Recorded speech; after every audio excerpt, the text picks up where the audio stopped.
Welcome to Almost Here, Round the Corner Future Technology Podcasts with Richard Jacobs. Future technologies poised to transform our lives for better or worse are the focus of this podcast. Almost here means these technologies are now here and starting to be used, or just around the corner, from Bitcoin to artificial intelligence, 3D printing, blockchain, virtual reality, and more. Hello, this is Richard Jacobs with the Future Tech Podcast and also the Secrets of Attorney Marketing Podcast. And today I have Susan Fahringer. She's a partner at Perkins Coie, top-rated law firm, and we're going to be talking about AI and the legal implications of it. So, Susan, how you doing? I'm doing well, thanks. How are you, Richard? Good. Yeah, thanks for coming. Yeah, usually whenever we talk about tech, it's always the tech side of it, not the legal side of it. So, in regards to AI, what are some of the current legal issues, and what are some of the ones that you think will be coming in the next few years? Full of them. I guess I would say the current legal issues fall into a couple of categories. One of the areas that's sort of hot right now is biometrics. A number of states have adopted laws or have pending legislation in that area. There are also issues around, I would call it algorithmic discrimination, where a lot of employers are using AI in connection with their hiring decisions or firing decisions for that matter. But on hiring, you want to make sure that your AI isn't having a discriminatory impact.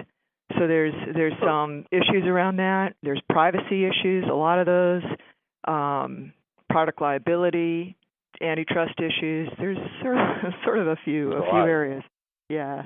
Well, let's start with biometrics. So, what are the issues? Is it that if someone scans my iris, that they can keep a copy of my iris pattern and it's supposedly mine, or what are the issues around biometrics? Yeah, the issues around biometrics are different. There aren't a lot of states that have adopted biometrics legislation. There are only 3 states with existing laws. Illinois, Texas, and Washington are the only states that have enacted law. But there's some proposed legislation in a handful of other states.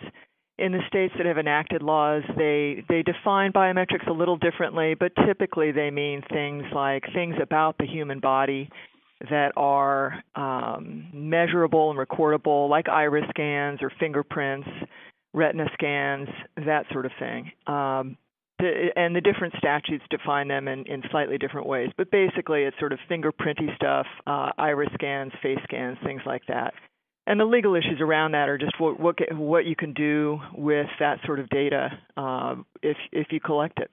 Well, I guess, for the past, I don't know how many 100 years, let's say, if the police arrest me and they take my fingerprints, it's, I guess, my fingerprints, even though they're from me, they're the police's property or the government's property, or, Yeah. How is this extending to the private sector, and how is this, what's the legislation look like? Yeah, that's a really good question, because it's all very nuanced and very separate, and not every state, in fact, only one state has the ability for consumers to sue. That's Illinois. What it looks like in Illinois, and we're involved in pending litigation, so I don't want to go into details too much. But when I say we're, I don't mean Perkins. I mean Perkins represents a number of companies that are litigating cases that regard biometrics and the Illinois statute. But in any case, it's just sort of the Illinois statute in particular says, for example, you have to get notice before you obtain a person's biometric, notice and consent before you obtain their biometrics, and then there's some limits on use and disclosure and some other statutory requirements around retention and security of those. So it's just sort of, ask for it before you take it in a particular way according to the statute. Some limits on use and disclosure, and some limits on retention and security. And again, all of those are really, really nuanced and really, really complex. So it's a little bit hard to generalize, but those are the broad brush contours of the statutes. Well, where's the push-pull of the legislation? Do companies want to be able to just take your information, your biometrics, store it, use it as they need, use it for marketing purposes or just internal security purposes? Like, where do you see the contention's going to be? Yeah, sometimes it can be things like, that a consumer just doesn't want their biometric to be collected in the first place because they consider it private information, and they don't want it collected without following particular rules. And the push-pull that I see is sort of within the statute, where there's a recognition that biometrics can be useful and that there is some value in around biometrics, but at the same time there need to be some guardrails around their collection and use. And that's the struggle, is sort of what those ought to be in a way that doesn't hurt innovation, that doesn't hurt commerce, that doesn't hurt privacy, and everything around that. But that's sort of the biometrics landscape. It's a little bit unusual because there's just this tiny little subset of states that have any laws that regard this at all. It's not like, for example, some of the other legal issues that come up, things like privacy and the algorithmic discrimination issues that pop up from time to time as well in the employment context, or privacy with respect to consumer information. Well, we'll get into that in a second because the GDPR just reared its ugly head. I'll talk about that. The last item of biometrics, I guess it's obvious, but I'll point it out, is if I have my info on some server and it gets hacked, I lose my credit card number, big deal. But if it's my iris scan, my fingerprints, my DNA, that I can't change that stuff. So it's like I would think it needs to be a much higher threshold of care, because that info gets out. What are you supposed to do? Yeah, that's all a subject of discussion, and that's certainly an important aspect of the whole idea behind trying to find a way to manage this in the right way, to regulate this in the right way, and sort of make sure that you have the right protections in place. So I think even frankly, credit card information and other, social security numbers, any of that can be a problem for people. And I agree that depending on the biometric information you're talking about, certainly, especially if it's connected to your own individual identity in some way, sure. Well, tell me about algorithmic discrimination. So far as I know, most employers, et cetera, are not allowed to ask you ethnicity or questions like that. And I guess if that ended up in an algorithm and was used to make a judgment, that's probably an obvious problem. But is the algorithmic discrimination not obvious, or how does it happen? Like, what are some examples? Yeah, it's such a great question. One of the things that so say an employer uses an AI model or an algorithm to help identify or recruit job candidates. If if that algorithm is fed or informed, or if the machine learning model is based on data that are biased, or say, for example, if the data relate to protected characteristics, like obviously something like race, or maybe even proxy variables like a zip code, where, as it turns out, it's got sort of a discriminatory impact. You have a model, or you have a data set that's biased. Even if the bias is completely unintentional, it can be introduced, in a variety of ways into the data.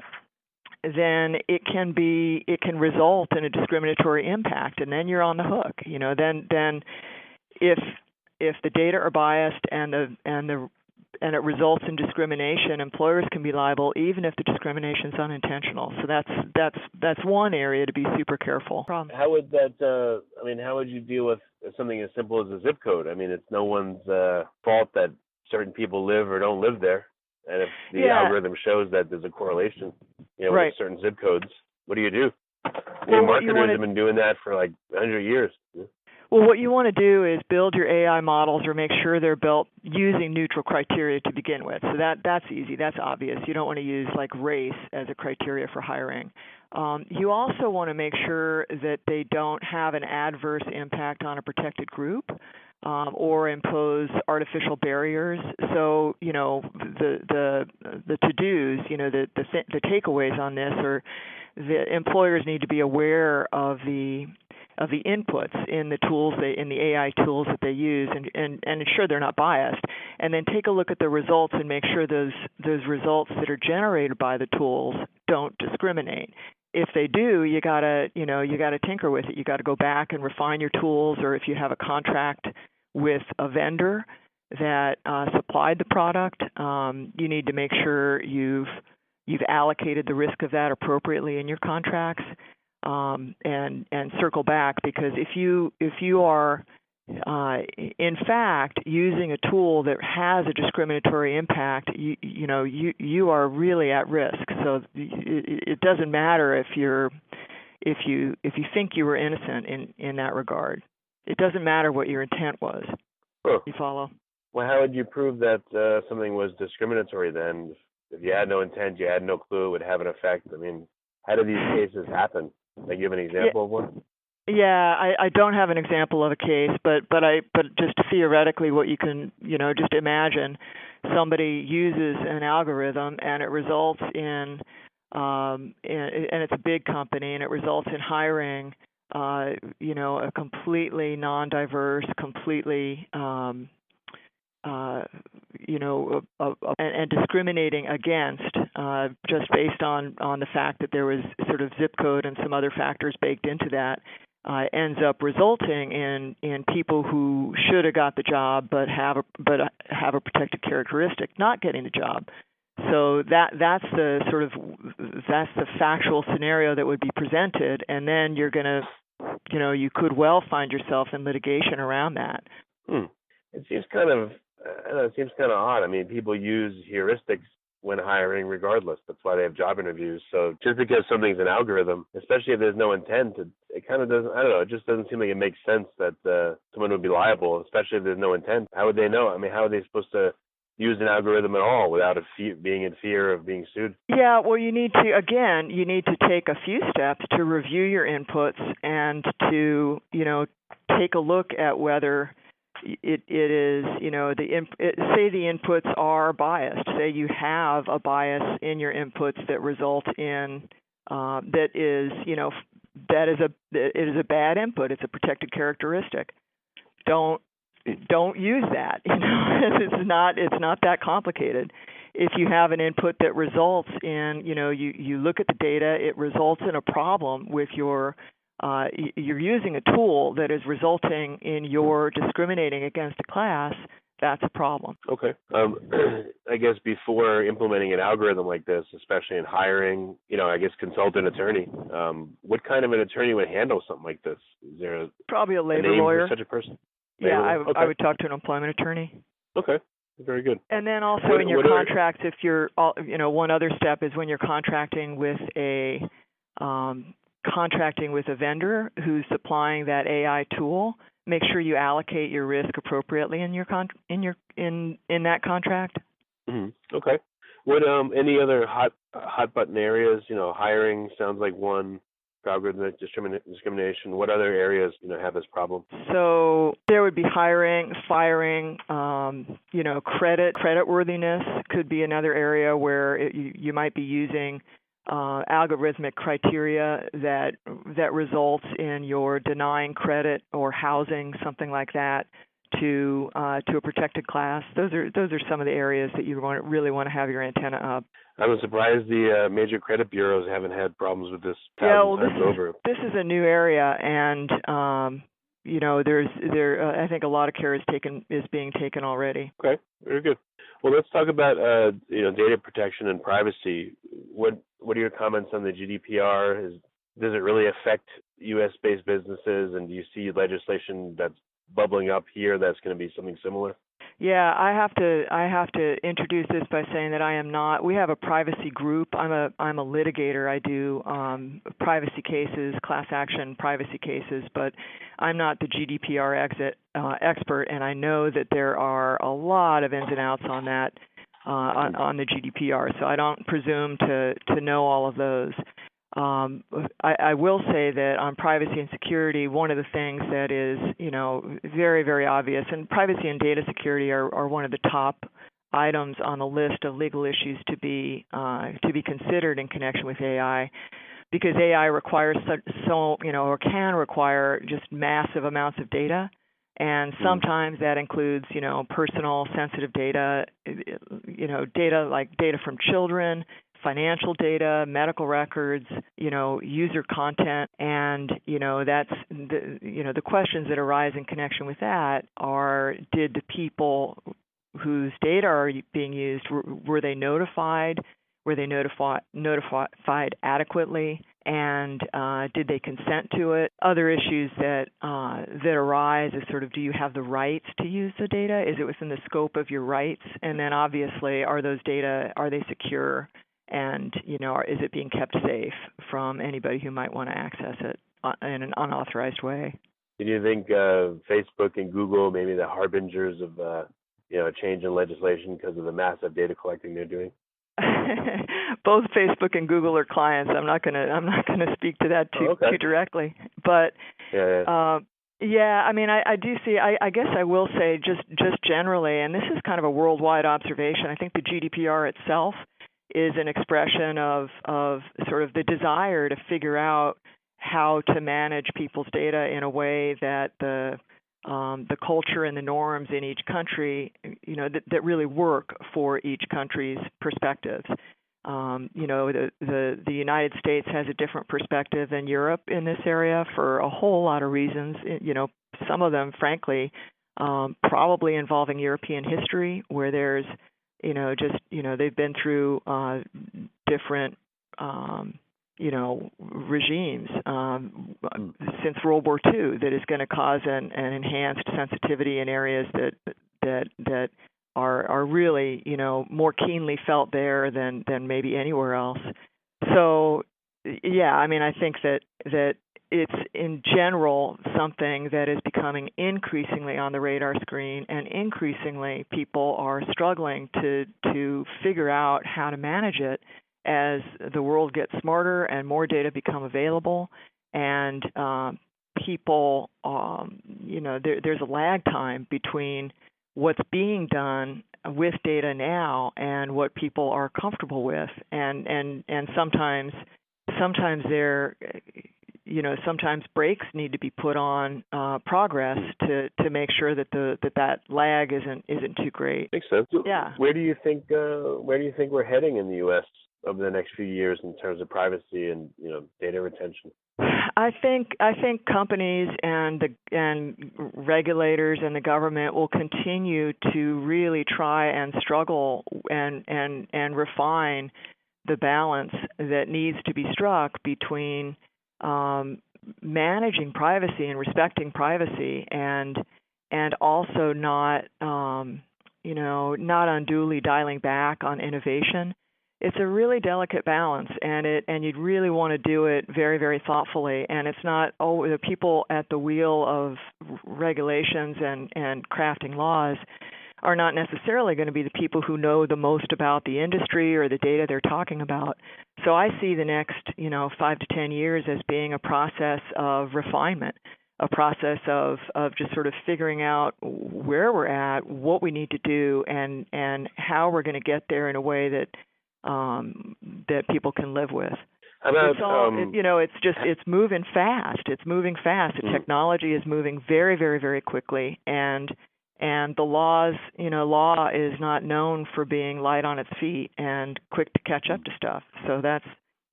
been an issue, forever. Is how it's just that in the privacy arena, things change so fast that it's really front and center that there's that lag time.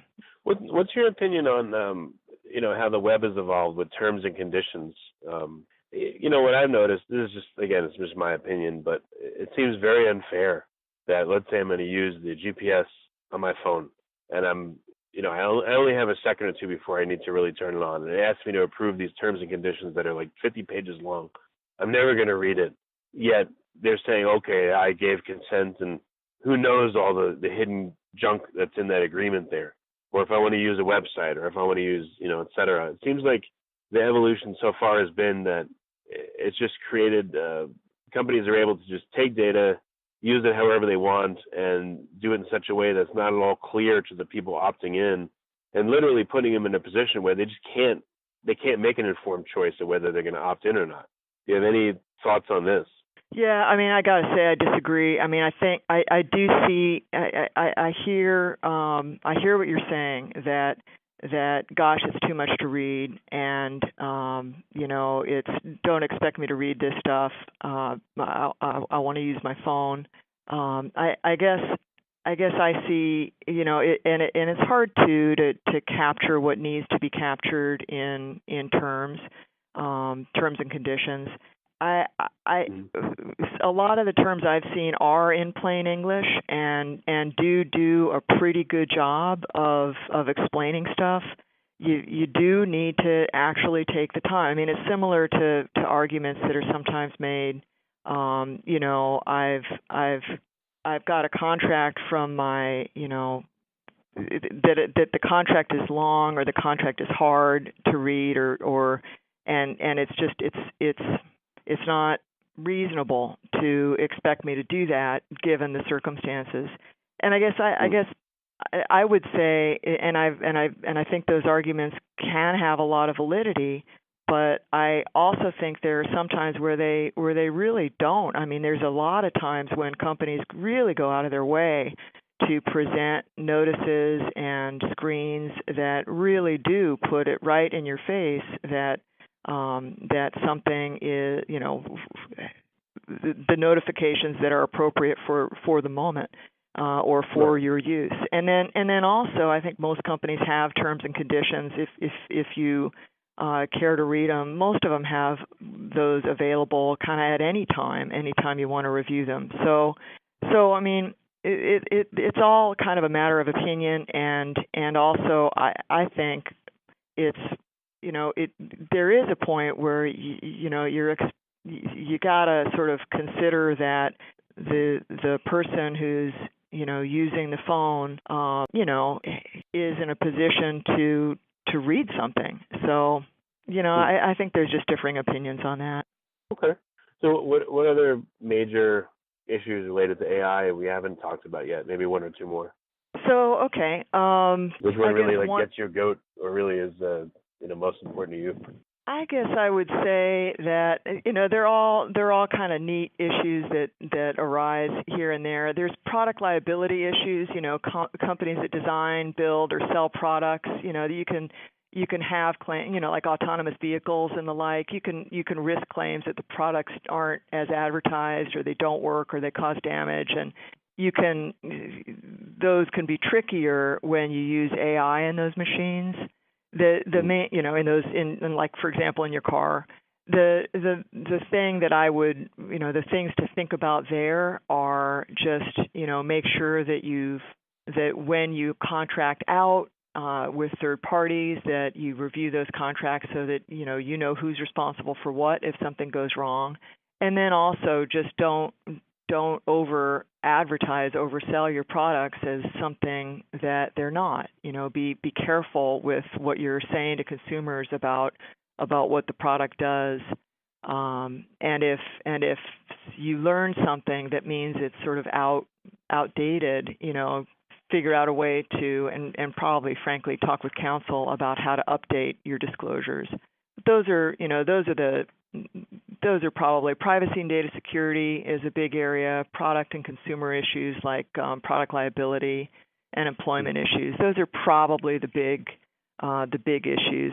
Another issue is, and then just to kind of give you another one to talk about a bit, another issue is price fixing. If competitors agree on pricing, obviously that's not okay. But maybe both competitors use the same algorithm and it results in some pricing that's identical. That is an area where you need to be pretty careful, and so that would be another area of potential attention in connection with AI and the law. So in that regard, what if maybe this happens? What if like 5 different airlines use the same pricing system? How close your flight is and what time of day and how full the plane is and all that stuff. I guess they probably all use a similar algorithm or the same one to change ticket prices.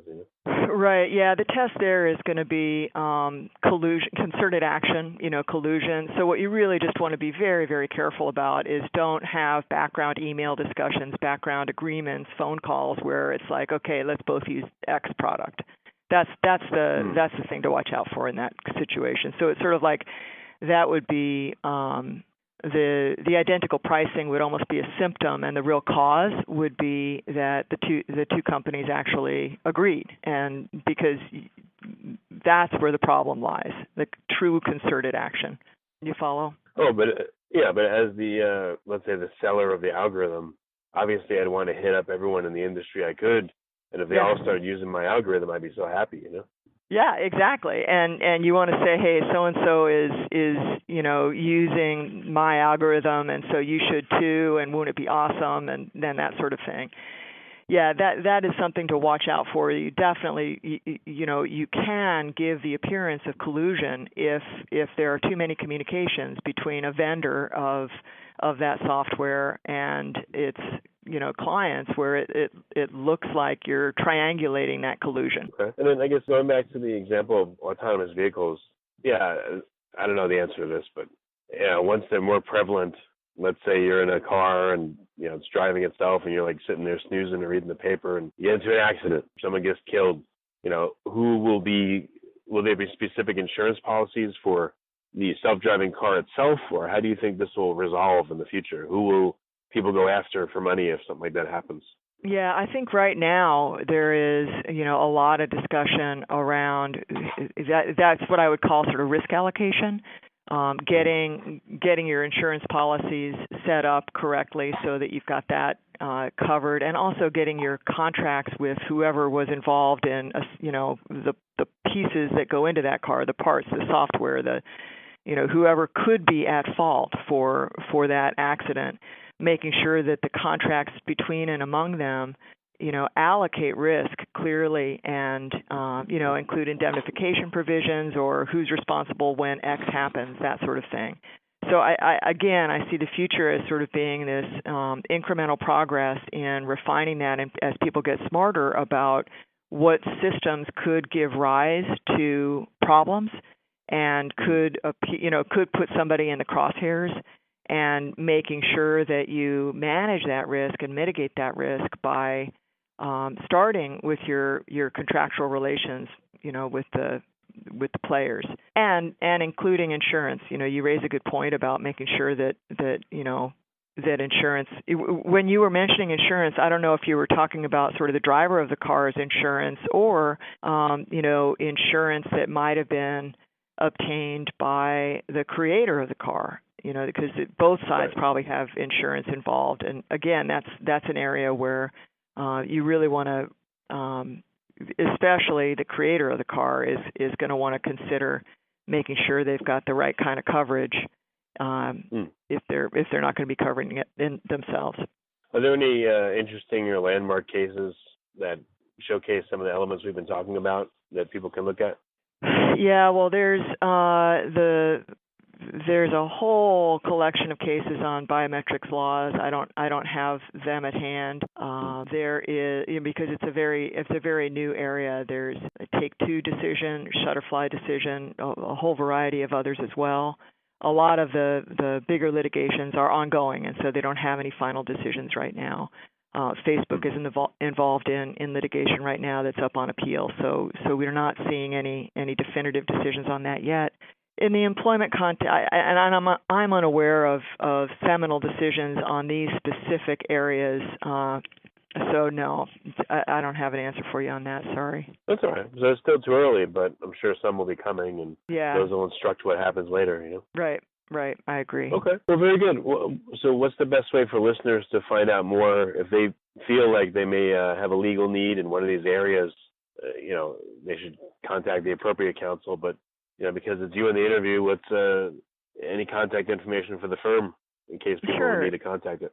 Sure. It's at perkinscoie.com, perkinscoie.com, and you can go to the website or Google Perkins Coie and artificial intelligence. We have an artificial intelligence group and lots of offices. We cover a whole variety of different practice areas. I'm a litigator in business litigation and a variety of other areas. But we have specialists in all the areas that I've talked about today, and you can reach us just by going to the website and inquiring via the website. Okay, that's great. Well, Susan, thanks for coming on the call, and I appreciate it. It's a pleasure. Thanks so much for having me. Bye-bye. Right. You have been listening to Almost Here, Around the Corner Future Technology podcast with Richard Jacobs. Subscribe to this podcast, post a review to discover more future technologies that are poised to transform our lives for better or worse, such as Bitcoin, artificial intelligence, 3D printing, blockchain, virtual reality, and more.